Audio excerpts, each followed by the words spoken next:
走啊！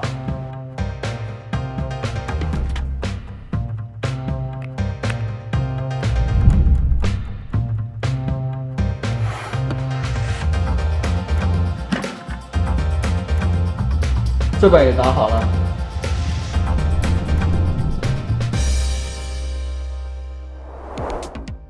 我们万物盟工作室的小伙伴都是电子游戏爱好者，也同时是游戏制作者。我们很享受虚拟的世界中释放自己的创意，但受限于各种工作原因呢，我们很难做出一款完完全全能体现自己想法的 IP。几年前，一次偶然的机遇，我们了解到潮玩玩具，看到其他的设计师通过潮玩模型来展示自己的想法。相较于荧幕上的2D 图像，能捧在手中的模型更具备表现力，所以我们也想尝试一下。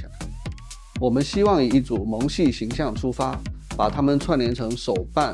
游戏、动画等类型，来打造年轻人心目中的萌系世界。玩家们可以在我们的游戏里面定制自己的Q版形象，于是我们设计了兜兜。后来到了这个生产的环节，我们想使用 3D 打印，也购买过当时市面上的 3D 打印机，但真的使用起来需要经常维护设备、调试参数的，很不友好。也都尝试过我们第三方的打印服务，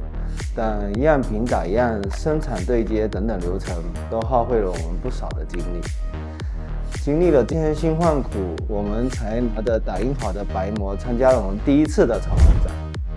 这次展会让万物盟收获到了第一批粉丝，也恰巧在这次展会上接触到了黑格。这是我们首款自己的 IP 叫兜兜，然后用我们自己的 3D 打印机打印出来的。正好我们出了一款新的3D 打印机，看能不能帮你做更好的潮玩。经过和黑格商务同学的沟通，我们获得了试用黑格最新打印机的机会。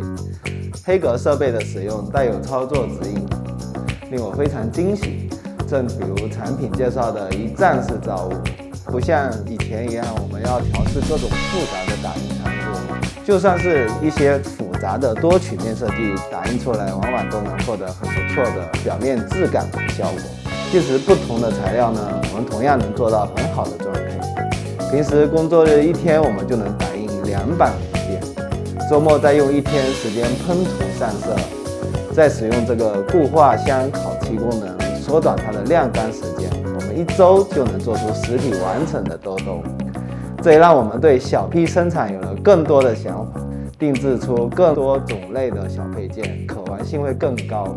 营造出我们更多的 IP 故事，也满足了我们个性化的需求。我们把兜兜发布到社媒，也参加了各种展会，越来越多的人关注到我们万物盟。在未来，我们希望建立全新的社区文化，主要以自主 IP 孵化、IP 运营、品牌联合开发、潮玩衍生品开发等模式，通过我们的形象和平台，让年轻人更好地表达自己的个性和理念。而 Refine 就是我们未来帮我们实现想法的好帮手。我们之后还会陆续推出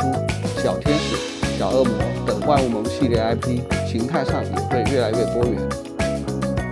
我们也了解到黑格未来会推出高解析材料，